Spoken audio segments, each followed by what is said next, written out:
오늘은 마띠아를 뽑는 이 사건, 이것을 기점으로 이제 1장은 끝이 납니다.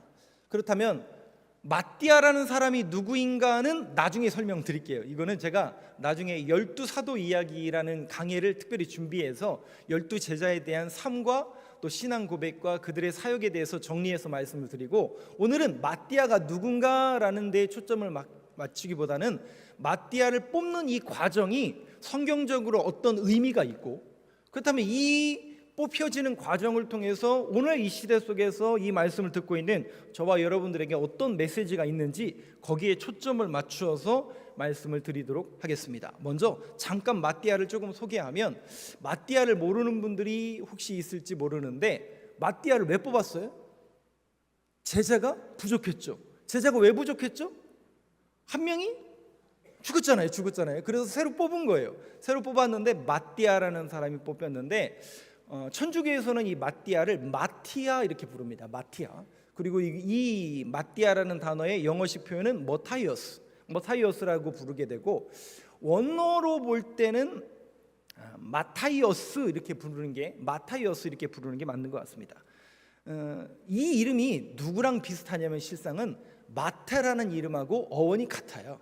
근데 우리는 이 단어를 마테 전혀 다른 이름처럼 보여지지만 원래는 매튜죠, 영어로. 그다음 머타이어스, 원래 어원이 같습니다. 그래서 무슨 뜻이냐면 마테라는 이름도 마띠아라는 이름도 여호와의 선물이다라는 뜻이 바로 마띠아라는 이름의 뜻입니다.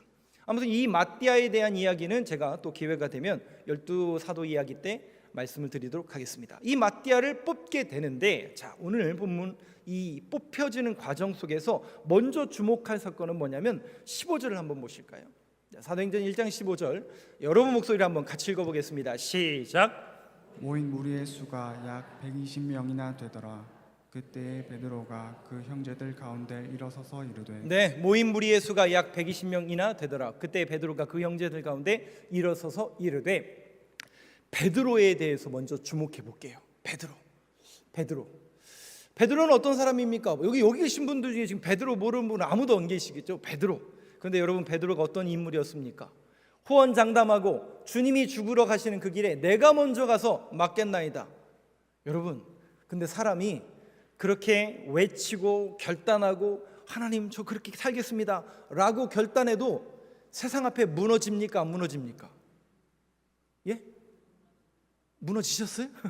우리 지난주에도 결단했지만 한 주 살아오시면서 어떻게 살아오셨어요? 쉽지 않죠?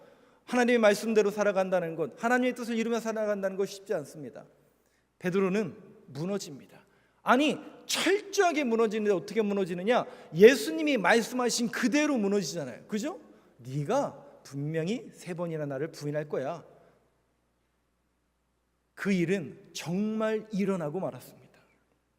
예수님이 붙잡히는 현장에 베드로는 몰래 쫓아갑니다. 그랬더니 누구를 알아봐요? 저 사람 분명히 예수 옆에서 말씀 전하던 사람인데 난 아닌데, 난 예수를 모르고 오히려 심지어 예수님을 저주하면서까지 3번 예수님을 부인하죠. 그때 놀랍게도 무슨 소리가 들려요? 닭이 울리는 소리가 들리면서 베드로가 아차 깨닫게 됩니다. 마태복음 26장 75절 한번 열어주시죠. 마태복음 26장 75절, 여러분 한 목소리로 같이 읽어보겠습니다. 시작. 이에 베드로가 예수의 말씀에 닭 울기 전에 내가 3번 나를 부인하리라 하심이 생각나서 밖에 나가서 심히 통곡하니라. 주님의 말씀대로 됐어요, 안 됐어요? 결국 나도 무너지는구나, 나도 안 되는 인간이구나, 내가 이것밖에 되지 않는 인간이구나 절망하고, 결국 그는 모든 것을 포기하고 내려놓고 자신의 원래 직업이 뭐였죠? 어부로 돌아갑니다. 베드로만 그런 게 아니라 제자들이 함께했고, 베드로는 어떤 베드로 한 사람만을 이야기하는 게 아니라 그 제자 공동체를 대표하는 대표격인 인물이 베드로이기 때문에 베드로만 그랬다 이게 아니라 베드로뿐만 아니라 예수를 따르던 많은 사람들이 그렇게 실망하고 좌절하고 낭망했다라는 것을 암시하는 내용입니다. 그렇게 베드로는 다시 옛전 모습으로 돌아가 버리고 말았습니다. 그날도 밤새 그물을 짚고 그물을 내려서 물고기를 잡았는데 허탕쳤어요.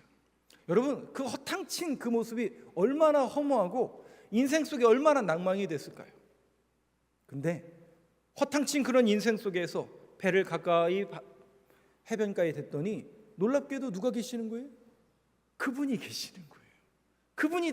그분이다. 베드로는 대번 알아봤죠. 그래서 불이 나게 예수님에게 달려갑니다. 갔더니 예수님이 뭘 준비하셨어요? 직접 조반을 아침을 준비하신 거예요. 그러면 여러분 한번 생각해 보세요. 베드로의 입장에서는 그 아침을 제대로 먹을 수 있을까요? 없을까요? 먹는 게 이상한 거 아니에요? 먹는 게 이상하잖아요. 정말 어떤 분의 설교 속에서 맨날 나오는 게 정말 면목 없잖아요. 근데 또 베드로가 먹어야 안 먹어요? 꾸역꾸역 그걸 먹는단 말이죠. 그 자리에 여러분 분위기 어땠을까요?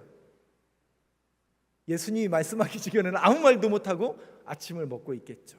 그때 예수님이 베드로에게 뭐라고 물으세요? 야, 너 나 배신 안 하기로 했잖아. 너 왜 그 약속 안 지켰어? 이러시던가요? 1절 그런 거 안 물어보세요. 네가 뭘 잘못했고 네가 이거 못한 거 아니야? 지적하지 않으세요. 1절 그 문제에 대해서 언급하지 않으세요.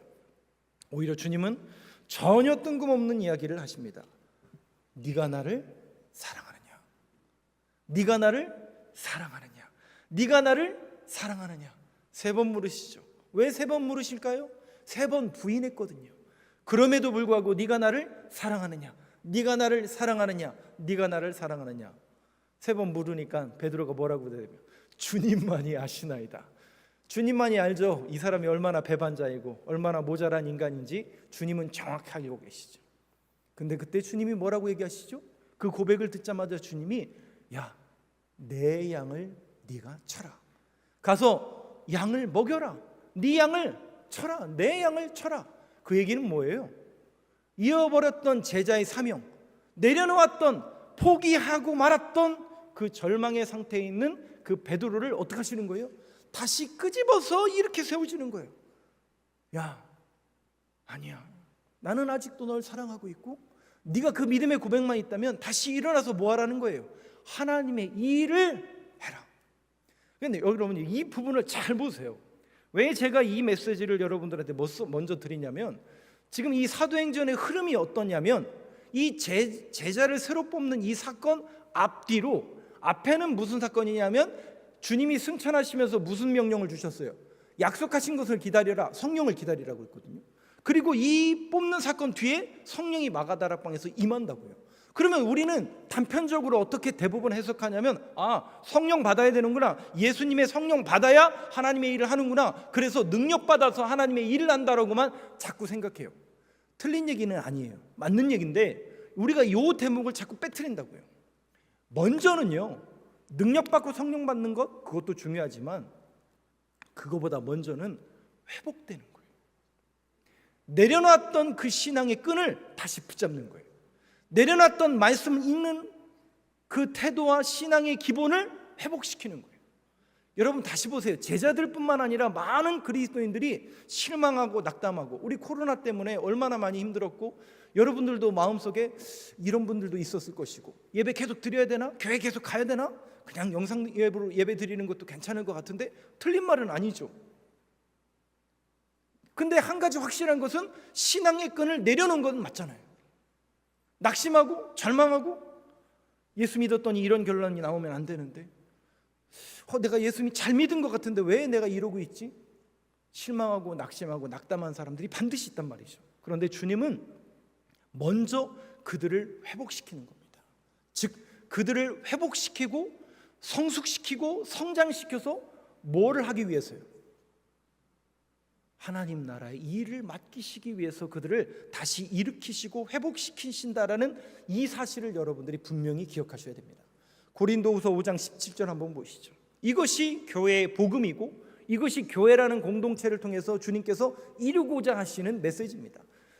바로 그래서 우리는 보라 이전 것은 지나갔으니 사도 바울의 고백이죠. 한번 같이 읽어보겠습니다. 시작. 그런즉 누구든지 그리스도 안에 있으면 새로운 피조물이라 이전 것은 지나갔으니 보라 새 것이 되는 거예요. 새 것이 되는 거예요. 예전 것을 내려놓고 새로운 것이 되는 거예요. 그런데 우리의 마음속에는 계속 어떤 마음이 들어요? 예전으로 돌아가고 싶은. 베드로도 실망하고 낙심하니까 예전으로 돌아갔잖아요. 근데 하나님이 그들을 포기하던가요? 천만의 말씀이에요. 여러분, 하나님은 절대 포기하지 않았어요. 하나님이 포기하지 않는데 우리가 어떻게 그걸 포기할 수 있겠어요? 한번 여러분 옆에 분들을 한번 보세요. 옆에 누가 앉아 있어요? 그분이 앉아 있잖아요. 매주 앉는 그분들이 앉아 있잖아요. 근데 여러분, 그분이 누군지 아세요 혹시? 그분은, 여러분 옆에 앉아 있는 그분은 하나님께서 기대하시는 한 사람이에요. 안 믿으시나요? 생각해 보세요, 여러분. 아니, 제가 이 자리에 설 줄 누가 알았겠어요? 여러분들이 하셨어요? 제가 하셨어요? 아무도 모르는 일이죠. 그런데 하나님은 한 사람을 주목하신다니까요. 누구예요? 실망하고 좌절했지만 회복되길 원하고 성장하길 원하고 성숙되길 원하는 한 사람을 주목하셔서 그 사람을 일으켜서 무슨 일을 맡기시는 거예요? 하나님의 일을 맡기시는 거예요. 그래서 여러분 옆에 분들을 볼 때마다 이렇게 보시면서 흘기면서 야, 네가? 이러지 마세요. 절대 그러지 마세요.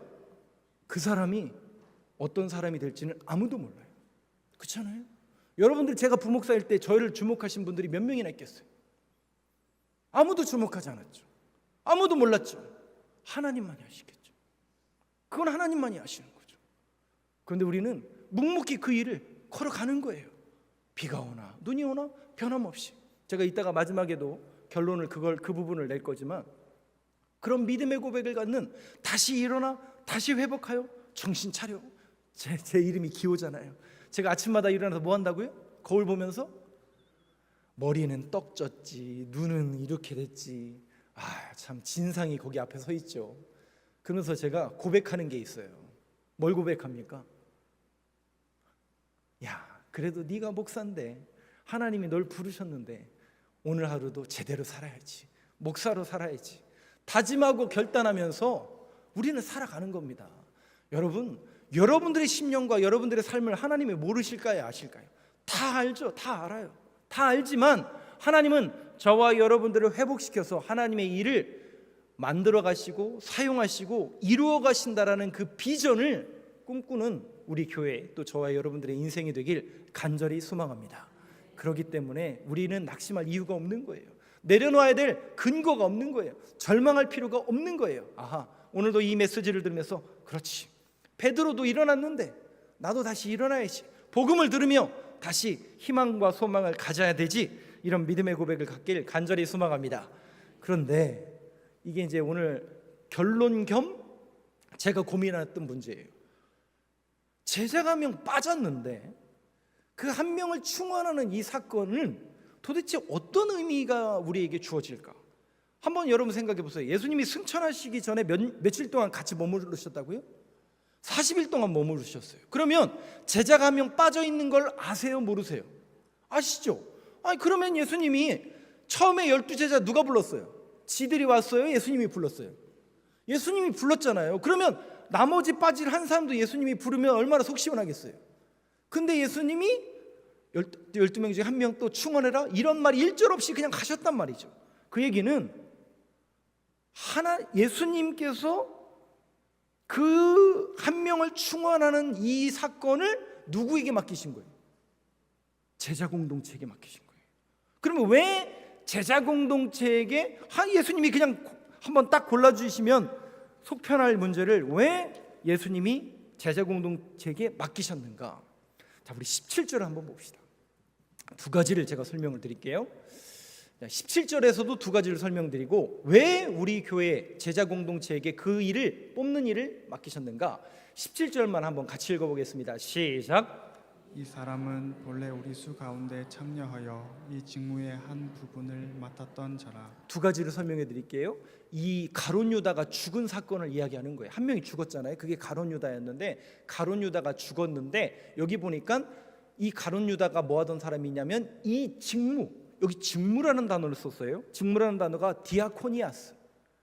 근데 이 단어는 섬기다, 봉사하다, 그래서 직분을 감당하다, 그래서 나중에 사도의 직분이 디아코니아스가 돼요. 그리고 사도 바울은 고린도전서를 통해서 맡은 자들에게 일꾼에게 구할 것은 충성이니라, 맡은 자들에게 구할 것은 충성이니라 할 때 그 맡은 자 일꾼이란 단어를 디아코노스, 섬기다, 직분자이다, 봉사자이다 라는 단어를 썼습니다. 그러니까 이 사도들에게 직분자라는 뜻이 무슨 뜻이라고요? 섬기다, 봉사하다, 헌신하다. 그래서 여러분, 교회에서 직분은 뭐 하는 거예요? 1등은 담임 목사님, 2등은 부목사님, 3등은 장로님. 천만의 말씀, 만만의 말씀입니다. 그런 거 없어요. 성경 어디에도요 직분이 계급이다라는 것을 나타내는 구조는 하나도 없어요. 직분은 언제만 쓰이냐면 섬기다, 헌신하다, 봉사할 때 직분이라는 단어를 쓰고 있습니다. 그렇다면 오늘 우리에게 직분을 주신 이유가 뭐라고요? 섬기라고, 헌신하라고. 누구를 위해서요? 먼저는 하나님을 위해서, 그리고 이웃과 성도들을 위해서 섬기고 헌신하고 봉사하라고 우리에게 직분을 주셨으니 그 직분을 나의 영광이요, 나의 권위요, 나의 명예로 생각하는 것이 아니라 하나님의 나라와 이웃과 성도들을 위해서 쓰일 수 있는 그 직분이 되길 간절히 소망합니다. 먼저는 우리 목사님들부터, 우리는 교육자들부터, 그리고 신앙생활 오래 하신 우리 성도님들부터 섬기는 이 직무를 우리에게 주신 거예요. 그런데 여기 17절 다시 보여주세요. 우리수라는 단어가 나와요. 이 우리수라는 게 뭐예요? 12이란 숫자죠. 그러니까 제가 지난주 그 전에도 설명해 드린 것처럼 12이란 숫자는 유대인들에게는 완전한 수, 특별히 완전체, 한 공동체가 완전한 숫자를 말할 때 120명, 12를 말한다고 말씀드렸잖아요. 그래서 그 12이라는 숫자는 어떻게 보면 구약의 예언의 메시지를 이루기 위한 공동체로서 12명을 채우는 거예요. 여러분, 11명이면 하나님의 일 못해요? 13명이면요 더 좋은 거 아니에요? 14명, 10명 더 좋은 거 아니에요? 근데 왜 12명이냐는 거죠. 숫자에 묶인다라는 것은 어떤 의미가 있냐면 의미 부여를 하는 거예요. 이것은 구약의 예언의 메시지를 이루고 완성한다라는 의미로서 숫자로 12를 충원한다라는 의미가 있습니다. 또 한 가지, 26절을 한번 보시죠. 그 마띠아를 뽑는 과정이 이렇게 나와요. 어떤 과정을 통해서 뽑느냐 한번 같이 읽겠습니다. 시작. 제비 뽑아 마띠아를 얻으니 그가 11 사도의 수에 들어가니라. 무슨 방법이에요? 무슨 방법이에요? 제비 뽑기예요. 왜 제비 뽑기일까요? 이건 이런 의미입니다. 보이지 않는 한 항아리 같은 걸 만들겠죠. 그리스의 그 도편 추방법, 여러분 세계사 시간에 배우셨을 때 초대 민주주의를 지향했던 그 도편 추방법이 항아리를 만드는 거예요. 항아리, 그 똑같은 거예요. 이 제비 뽑는 게. 이 항아리는 안 보이죠. 그리고 거기다가 돌을 2개 넣는 거예요. 근데 어떤 돌이냐? 모양도 같고 크기도 같고 무게도 같은. 그러니까 안 보이면 이게 이건지 모르는 거죠. 2개를 준비해요. 그래서 한 개는 사도라고 쓰는 거예요. 그리고 이 2개를 그 안에 집어넣는 거예요. 그래서 요셉이라는 사람과 마띠아라는 사람이 둘 중에 하나가 그걸 뽑으면 뽑은 사도라는 걸 뽑는 사람이 되는 거예요. 사도가 되는 거예요. 이걸 제비뽑기 방식이에요. 그런데 이 제비뽑기 방식이 구약 성경에 보면 어느 모습 속에 있냐면 제사장 의복 속에 12보석을 박은 흉패라는 게 있어요. 여기 이제 흉패라는 게 있는데 그 흉패 안에는 우림과 둠밈이라는 게 있어요. 빛과 완전을 상징하는 돌이에요. 이 돌도 똑같은 크기, 똑같은 모양, 똑같은 무게인데 이 우림과 둠밈은 색깔이 달랐을 거라고 추정을 해요. 흰색과 검은색. 근데 흰색은 좋은 것, 검은색은 나쁜 게 이게 아니라 빛과 완전함을 상징하는 하나님한테 하나님의 뜻을 물을 때 제사장이 제비뽑기 방식을 취한 거예요. 이 제비뽑기 방식은 잠언서 16장 33절에 그 의미가 나와요. 한번 같이 읽어보겠습니다. 시작. 제비는 사람이 뽑으나 모든 일을 작정하기는 여호와께 있느니라. 제비 뽑는 게 그럼 결국 뭐라는 얘기예요? 그거예요. 그거. 하나님께 맡기는 방법이 제비 뽑기라는 방식을 택한 거예요. 그럼 여러분 잘 보세요. 왜 예수님이 직접 선출하지 않고 그 제자 공동체에게 맡기셨다고요? 이 제자를 새로 뽑는 과정을 통해서 이 사람들을 뭐 하고자 하시는 걸까요? 테스트하는 거예요. 제자 공동체를 테스트하시고자 하는 예수님의 의도가 담겨져 있어요. 무슨 테스트예요? 이 신앙 공동체가, 내 이름으로 세워질 교회 공동체가 예수를 머리로 하고 예수 그리스도를 의지하며 하나님만을 신뢰하는 공동체인지 아닌지를 테스트하는 의미로서 제비뽑기라는 방식을 취한 거예요. 제가 서두에 그 말씀 드렸잖아요. 베드로를 통해서 뭘 원하신다고요? 회복과 성숙. 그러니까 교회라는 공동체를 통해서 하나님을 의지하고 하나님만을 신뢰하는, 정말 이 사람은, 이 일을 해야 될 사람은 우리의 능력과 실력과 필요에 의해서 뽑아지는 게 아니라 하나님 나라와 하나님의 일을 위해서 하나님께서 우리에게 맡겨주신 분이다라는 그 신앙 고백과 믿음의 고백을 듣기 위한 하나님의 테스트였다라는 것을 여러분들이 분명히 기억하시길 바랍니다. 그렇다면 결론적으로 그 하나님의 일을 맡겨주셨고 그 일을 감당할 수 있도록 일꾼을 불러주셨는데, 실상은 제가 오늘 이 말씀을 여러분들에게 드리면서 여러분들이 여기까지 쭉 들으셨다면 적어도 여러분들의 마음속에 그러면 나는 뭔가, 이 자리에서 이 메시지를 듣는 나는 뭔가, 여러분들은 뭐예요? 오늘도 예배드리러 온 예배자이겠지만 실상은 저와 여러분 모두가 베드로와 같은 사람들 아니에요? 오늘 예배 드리고 은혜 받고 하나님 이 한 주는 정말 믿음대로 살아가겠습니다. 제가 예언 아닌 예언을 하겠지만 저 문 밖에는 누가 기다리고 있다고요? 쟤들 기다리고 있잖아요. 우리 또 그렇게 살 거잖아요. 아니세요? 물론 아니라고 이렇게 다 점잖게 앉아 계시지만 쉽지 않은 것 알고 있잖아요. 여러분도 아시잖아요.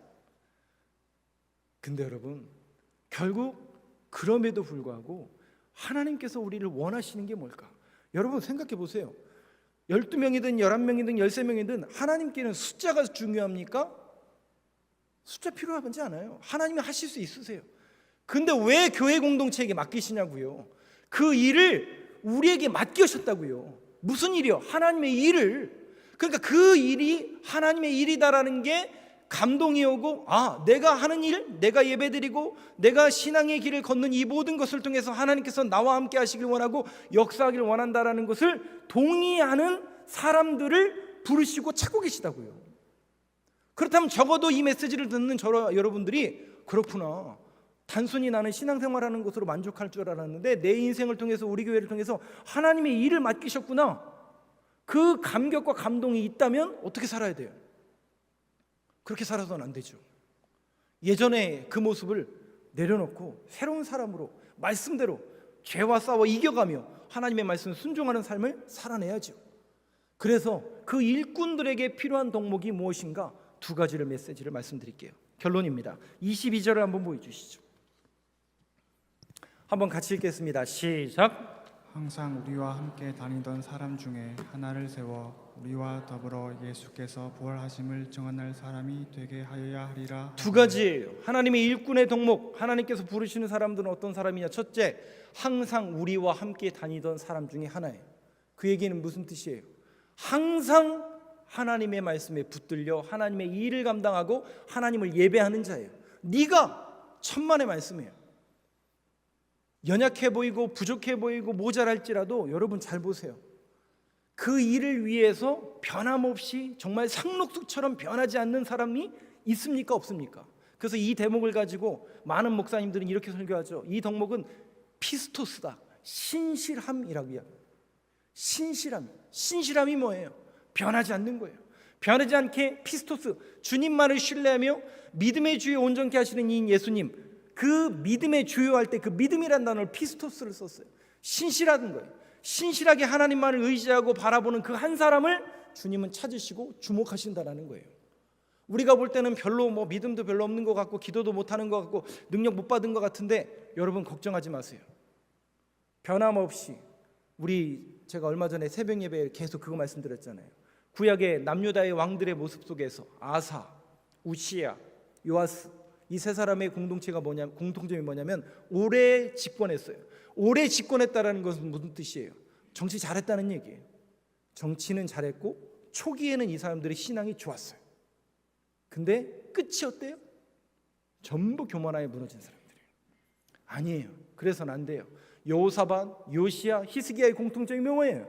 어려움 가운데서도 주님을 의지하며 끝이 좋았던 사람들이 이 사람들이에요. 변함없이 신뢰하며 주님만을 끝까지 신뢰하며 신실한 그리스도인으로 나아가는 저와 여러분이 되길 간절히 소망합니다. 두 번째, 22절 그 밑에 줄 한번 다시 보시면 그 한 사람의 덕목이 뭐냐? 두 번째는 예수께서 부활하심을 증언할 사람이에요.